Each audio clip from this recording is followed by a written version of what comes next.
Bom dia, meus amados. Hoje é segunda-feira, dia 27 de outubro de 2025.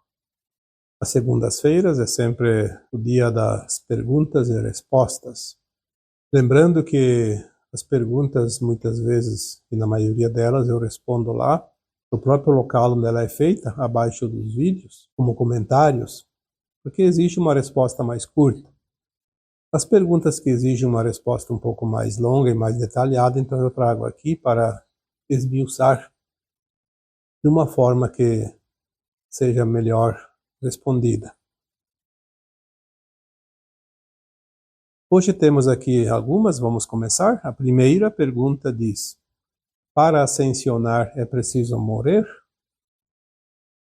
Eu acho que essa pergunta está entre as que mais são feitas desde que se fala em ascensão da alma. Temos aqui desde 2015, 2014, as postagens, mas precisamente a partir de 2015, quando ficaram mais claras e intensas, provavelmente já temos mais de 2.000 postagens entre textos, e agora, esses 2 anos últimos, através dos vídeos. Tanto aqui no YouTube, quanto na minha página do Facebook. Alguns deles, praticamente todos, mas menos as releituras de textos, estou colocando também na plataforma X, para aqueles que não têm acesso ao YouTube e nem ao Facebook. A primeira pergunta, então: para ascensionar é preciso morrer? Eu, às vezes, fico até sem graça para responder essa pergunta, porque já foi respondida tantas vezes. Nós temos que entender que a alma está encarnada para fazer as suas experiências na limitação de consciência. As experiências na luz e na sombra, para criar uma experiência única, porque cada alma é única. Mesmo passando pela mesma escola chamada Terra, fazendo as mesmas experiências, as mesmas lições em tempos diferentes, obviamente, cada alma tem um sentir diferente. Por isso, apenas um fractal de alma da mesma mônada vem para a Terra. Já disse aqui tantas vezes que não tem 2 fractais da mesma mônada, porque não é preciso. Uma experiência já é suficiente para cada mônada. A alma vem, ela faz uma experiência enquanto está encarnada na limitação, então depois do tempo que ela estipulou para si mesma, ela desencarna, vai para a 4ª dimensão. Dimensão é um estado de consciência. Se nós estamos encarnados na 3ª dimensão, na 4ª é uma dimensão acima, onde a alma lembra das vidas passadas, lembra quem ela é, e o suficiente para fazer uma autoavaliação de si mesma e ver o ponto que ela está na sua caminhada nessa experiência aqui da Terra. Ela só vai sair da 3ª dimensão, no mundo de provas e expiações, quando finalizar todas as lições, o aprendizado final. Todo aprendizado é feito enquanto está encarnada.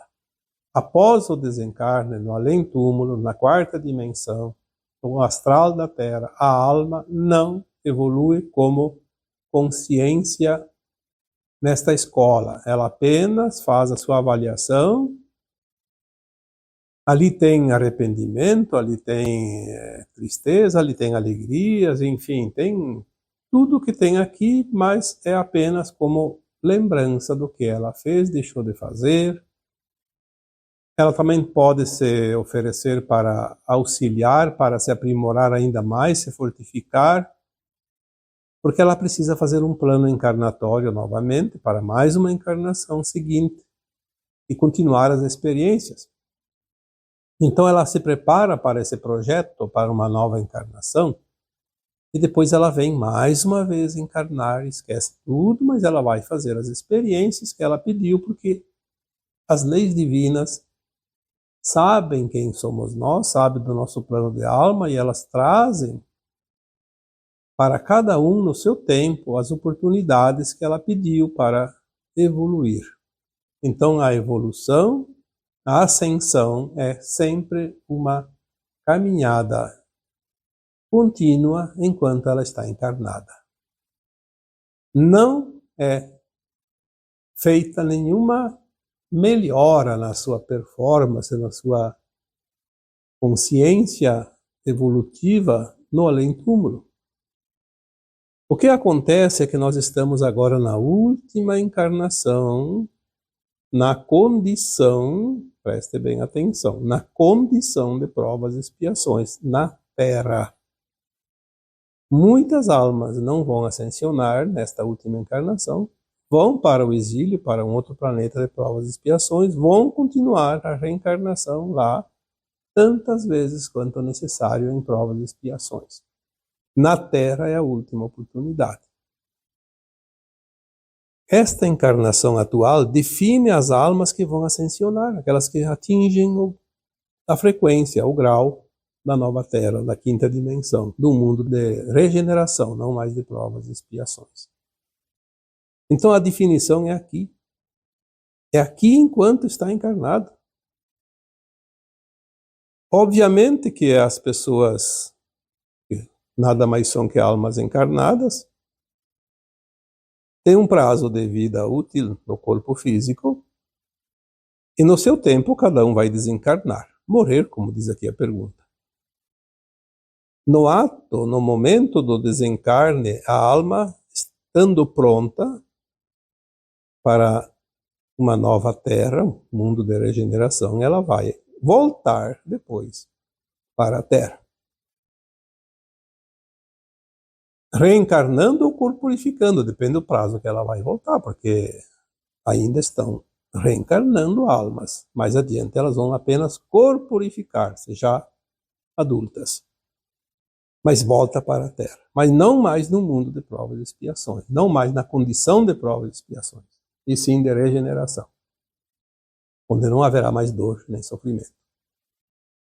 Aquela alma que desencarna e não está nesta frequência, ela vai para o exílio, para um outro mundo ainda de provas e expiações. E lá ela vai continuar essa roda de samsara o tempo que for necessário.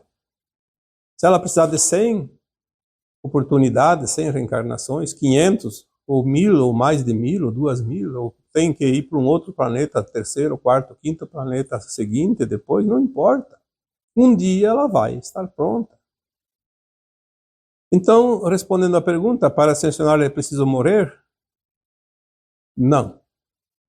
Ou você consegue a ascensão aqui enquanto está encarnado, ou não consegue. Porém, ao desencarnar, pode ascensionar ou não. Então, é preciso compreender isso, senão essa pergunta vai se repetir aqui até o final da transição planetária. O final da transição planetária está previsto ali entre 2050 e 2060. O tempo está se encurtando. O tempo está ficando cada vez mais escasso. E as almas encarnadas, a maioria ainda não acreditam, não querem saber disso, e estão deixando o tempo correr. E eu não sei se vai dar tempo no final. Mas oportunidades todos nós temos. Ninguém vai poder reclamar que não teve oportunidade. Vamos para a próxima pergunta. Poderia falar sobre quem escolhe ser trabalhador na saúde? Bom, as almas, antes de reencarnarem, elas fazem o seu plano encarnatório para a encarnação que vem. Esse plano encarnatório, ele é muito abrangente, ele é um leque sem fim.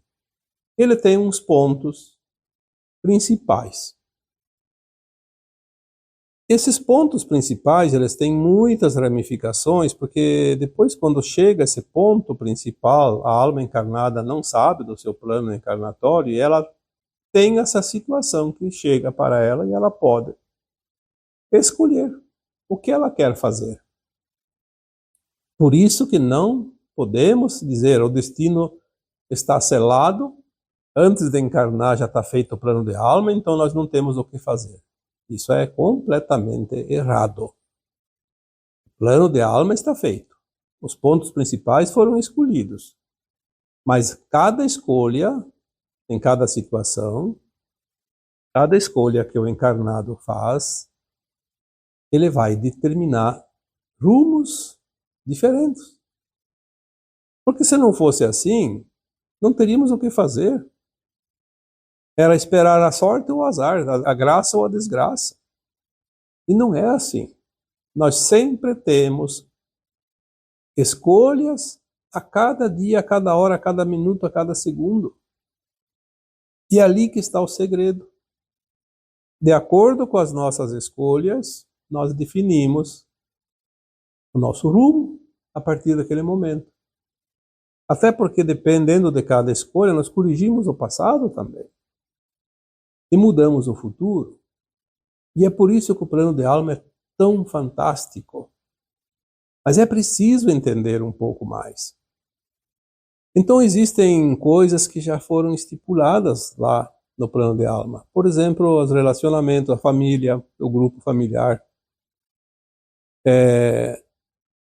Os resgates de algum karma, as lições que ainda falta aprender.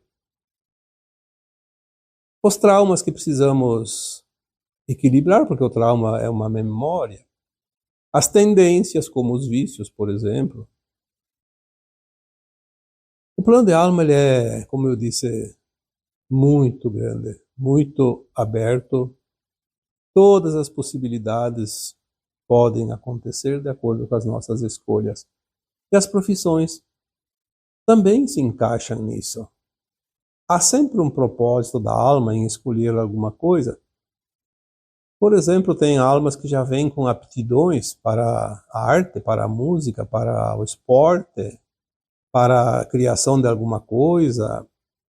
Tem aquela alma que já vem com a missão para servir, para fazer um trabalho voluntário. Uma missão.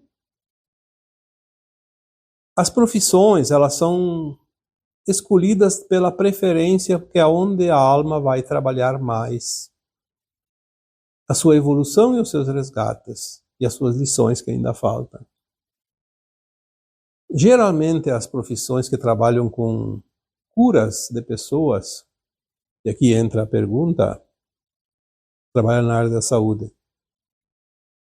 A alma que escolhe uma profissão antes de encarnar para trabalhar na área da saúde, como terapeuta, como psicólogo, como médico também, além da enfermagem, etc. Enfim, quando vamos lidar com as pessoas, são profissões diferentes daquelas profissões comerciais, as profissões nos serviços públicos. Quem trabalha com pessoas e na cura, na saúde, tem já dentro de si aquela habilitação dentro de um plano de alma para auxiliar. Muitas vezes são almas que fizeram mal para as pessoas em vidas passadas e agora ela faz um propósito. Eu vou agora, ao invés de fazer mal, vou lá fazer o bem, vou ajudar a curá-las. Porque por mais que a pessoa que trabalha na área da saúde ou qualquer outra terapia de cura, ela receba os honorários pelo seu trabalho, mas ela precisa algo a mais do que o trabalho, como por exemplo uma pessoa que trabalha lá num computador e não tem contato com ninguém. Ter contato com as pessoas, ouvir as pessoas, dar um conforto para aquelas pessoas, dar uma esperança, um alívio, enfim, um acolhimento, um abraço, um ombro amigo, às vezes até para ouvir as suas lamentações.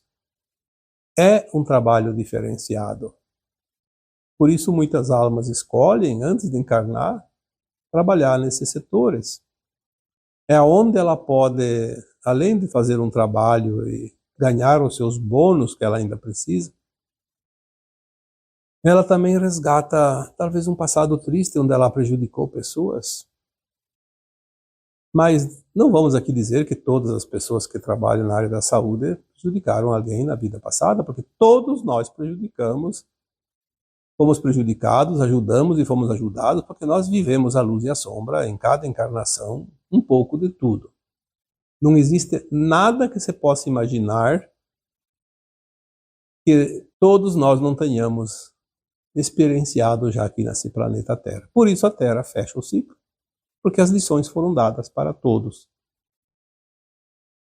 As piores ações e as melhores ações todos nós cometemos. Por isso estamos aqui para fazer o fechamento do ciclo. A escola da Terra passa para um nível superior agora. Por quê? As lições foram dadas a todos e cada um aproveitou do seu jeito. Então quem trabalha agora no auxílio de pessoas são as almas que tinham alguns débitos ainda e que prejudicaram outras pessoas em outras vidas, e agora tem a oportunidade de fazer a harmonização dessas ações. Falamos muitas vezes que esta encarnação atual é a encarnação do ajuste, aquela que define tudo o que falta definir para todas as almas que encarnam após 1950. E não adianta vir aqui dizer, mas então eu reencarnei, nasci lá em 1949, 48, isso não importa, é uma data estimada. Enfim, quem está encarnado hoje está dentro deste contexto. Não importa se eu nasci em 1930, 40, o que importa é que a gente coloca aqui como janelas de tempo, são datas aproximadas, mas não é uma data de calendário. Portanto, se você ouve este áudio, neste vídeo, você está encaixado nesta situação. Está na última encarnação para fazer o fechamento da tua caminhada nesse planeta. Ou vai para a Nova Terra, uma posição acima, dimensional, ou vai para o exílio, continuar. São as duas alternativas que nos restam. Vamos para mais uma pergunta. Como explicar as doenças hereditárias? Para mim dar uma resposta que dentro da espiritualidade vai contrariar alguém, com certeza. Porque tudo que nos disseram sobre doenças hereditárias não é verdade. Não é verdade porque a ciência não entende o espírito, a alma e nem os planos de alma. Porque veja bem, nós falamos que as famílias são laboratórios de alma. São grupos que vêm para trabalhar no grupo, para ter um sucesso melhor nas suas provas, nas suas expiações, no seu aprendizado, nas suas lições. São almas que têm relação entre si com o seu passado histórico de vidas e vidas anteriores a esta. Nas encarnações anteriores, eles têm algo em comum, como pendências, por exemplo, resgates, acertos em comum dentro do grupo. Então, quanto mais almas encarnadas aqui como pessoas, obviamente, quanto mais elas têm afinidades, mais elas se trabalham no grupo, mais rapidamente se torna a evolução delas próprias. Então dizer que uma doença hereditária porque é hereditária por causa da biologia do seu corpo, que os pais, nós sabemos aqui, embora a ciência diga que a mãe também contribui, a mãe contribui com o óvulo, é verdade. Mas por que a mulher só tem um óvulo e o homem tem mais de 200 milhões de espermatozoides numa única ejaculação, numa relação sexual onde vai haver a concepção? Porque são os espermatozoides que vão dar o DNA e as tendências que aquele corpo vai precisar para satisfazer o plano daquela alma. Então não é a questão simplesmente biológica que vai determinar uma doença hereditária, como nós aprendemos, porque As escolas ensinam isso, a ciência ensina isso, porque eles não têm uma outra informação que nós temos da espiritualidade. Das consciências mais elevadas, que não são humanas, obviamente. Aquilo que nós entendemos como doenças hereditárias é doença de grupo. Mas por que nem todos passam pela mesma doença? Tem famílias que têm membros dela que têm doenças hereditárias, outros não. Por que não, nem todos têm? Porque se fosse realmente hereditário de sangue de família, todos iriam ter. Acontece que tem almas que têm menos, outros têm mais pendências.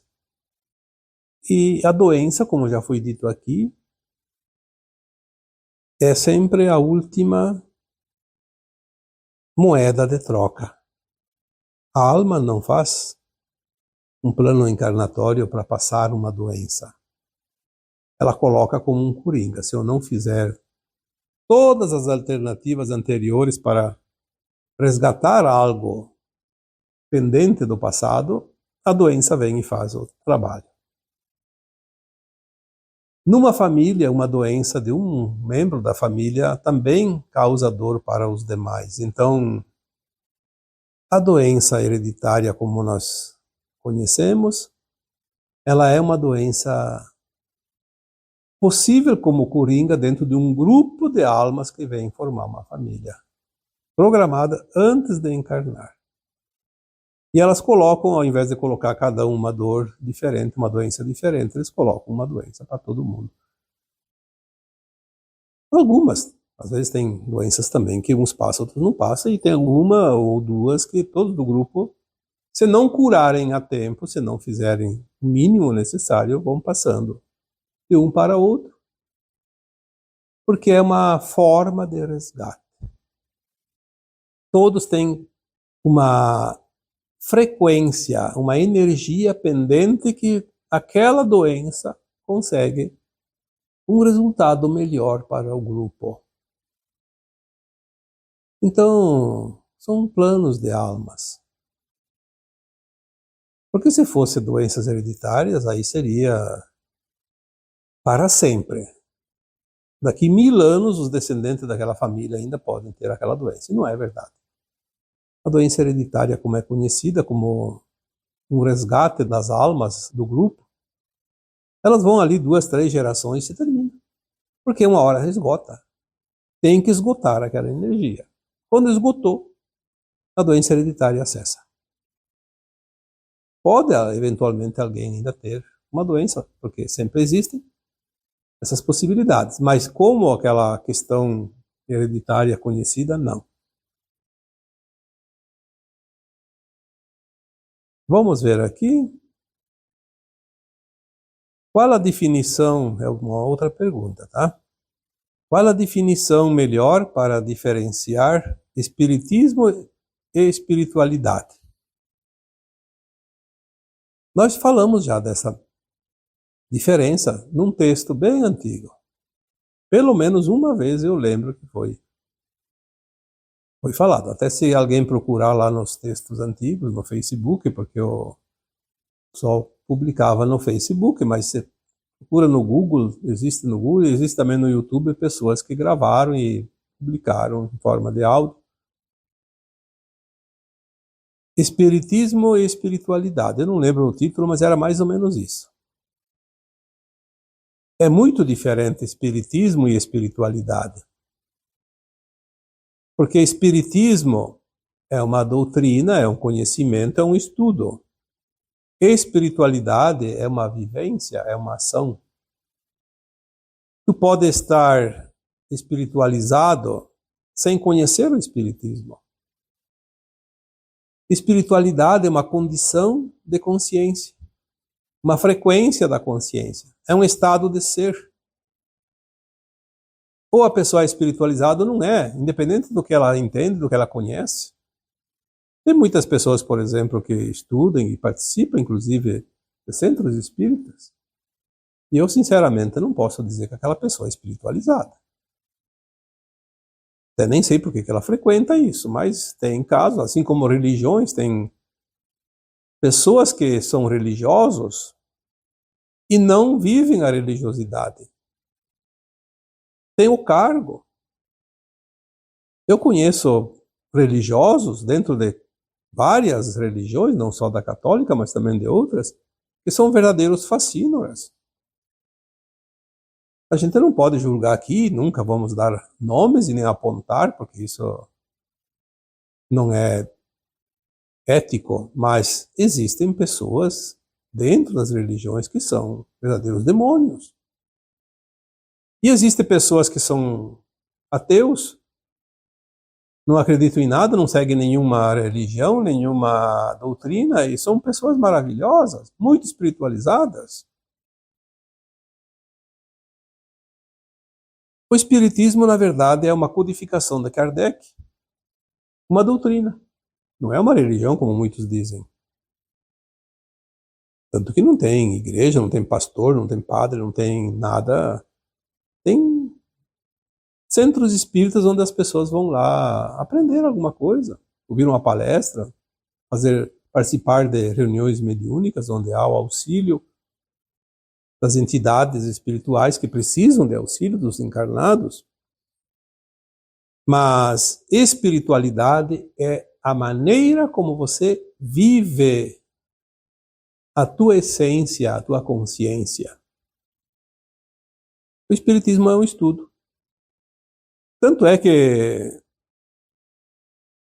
Espiritismo não é só centro espírita, não é só kardecismo. Nós temos também centros de Umbanda, por exemplo, que se trabalha em sessões mediúnicas, mesmo que não dê o nome de Espiritismo, mas trabalham da mesma forma. O contato com as almas desencarnadas. É preciso ter esse contato, esse intercâmbio, porque nós podemos auxiliar almas desencarnadas e almas desencarnadas podem auxiliar almas encarnadas. Seria interessante que as pessoas aprendessem a importância disso. Mais uma pergunta, a última para encerrar. Um espírito que sofre situações traumáticas no umbral, como faz para se curar? Só se fala em curar o que passou aqui enquanto encarnado e nunca se fala daquilo que passou no umbral. Olha, até essa pergunta é interessante porque, de fato, não se fala porque não é necessário. Eu, por exemplo, não vou falar de traumas de espíritos que passam no umbral, porque o umbral, ele não interfere muito, eu diria quase nada na evolução da alma. O que faz a evolução da alma, o que realmente importa é o tempo que a alma está encarnada fazendo as experiências. É como numa escola. Você vai aprender as matérias enquanto está correndo o ano letivo, enquanto você frequenta a escola. Nas férias você não vai estudar, nas férias você vai brincar, vai passear.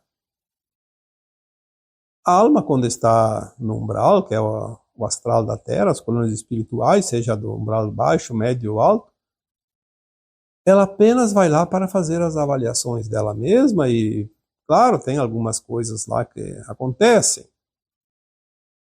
É preciso entender aqui, então, aquilo que está na pergunta anterior do Espiritismo. Entender a vida como ela é, continuada, e que não é um corpo que vai evoluir, é a alma que está naquele corpo. E esta alma, que nós somos uma alma imortal, ela evolui enquanto está fazendo as suas experiências aqui na terceira dimensão, no mundo de provas e expiações. As experiências são feitas encarnada. Quando desencarna, ela apenas faz as suas avaliações.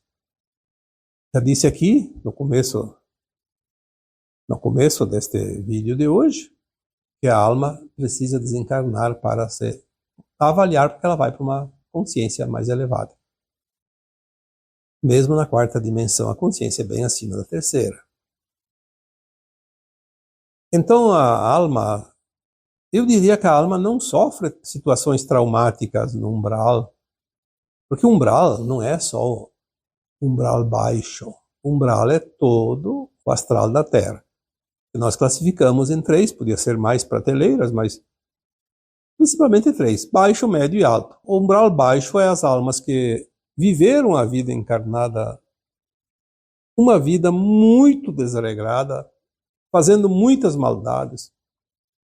Aquelas pessoas que nós conhecemos, todos vocês conhecem, pessoas que praticam o mal, que são pessoas realmente maldosas, que não têm escrúpulos. Essas pessoas são almas encarnadas. Quando desencarna, essa alma não vai passar do umbral baixo, não tem energia para subir, ela fica presa nas primeiras faixas do umbral, que a gente chama de umbral grosso, onde existe choro e ranger de dentes, porque ali não é bom.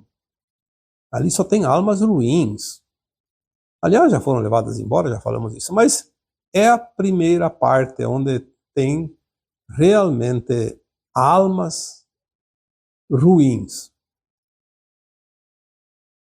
Quem tem a experiência de quase morte, às vezes lembra dessa faixa. A maioria só lembra do túnel de luz, mas o túnel de luz é justamente para passar no meio desse umbral, porque ali é muito horrível.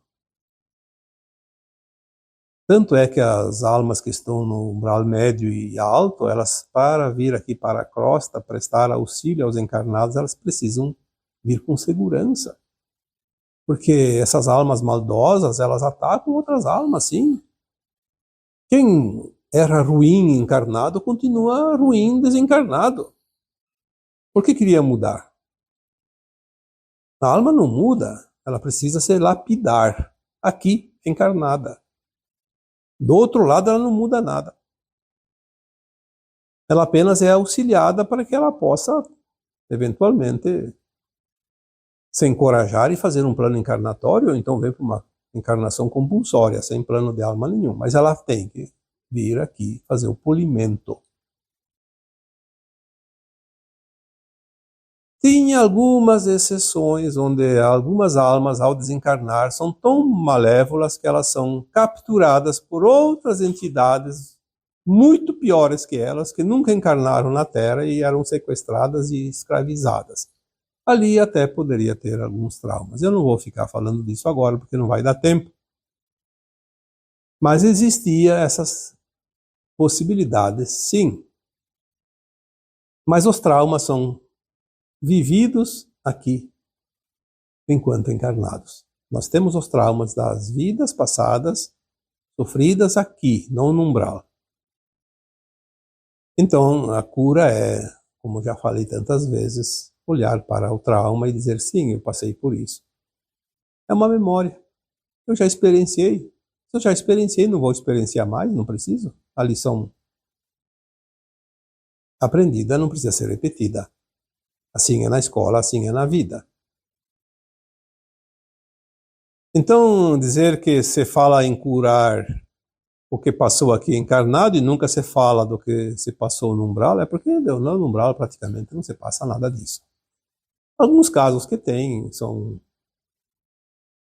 casos que não é preciso agora trazer como importante para este momento de cada um de nós, porque quem está aqui é porque está com o pé próximo da transição final, da ascensão. Aqueles que praticaram muito mal e passaram por coisas ruins, tão pesadas depois no astral da Terra, no umbral baixo, provavelmente já não estão mais encarnados, porque não iam ter condições de uma única encarnação fazer o seu processo ascensional e não se perde tempo. Os planos e as leis divinas são sábios, provavelmente já foram encaminhados para os seus mundos, onde vão ter a oportunidade de reencarnar lá tantas vezes quanto necessário. Então não se perde tempo numa situação que não tem nenhuma solução positiva, nenhuma chance. Espero realmente ter trazido as respostas que quem fez as perguntas esperavam receber. E aqui estamos sempre com a intenção de fazer o melhor e auxiliar da melhor forma possível. E agora eu vos deixo o meu abraço de luz em cada um de vocês. Namastê.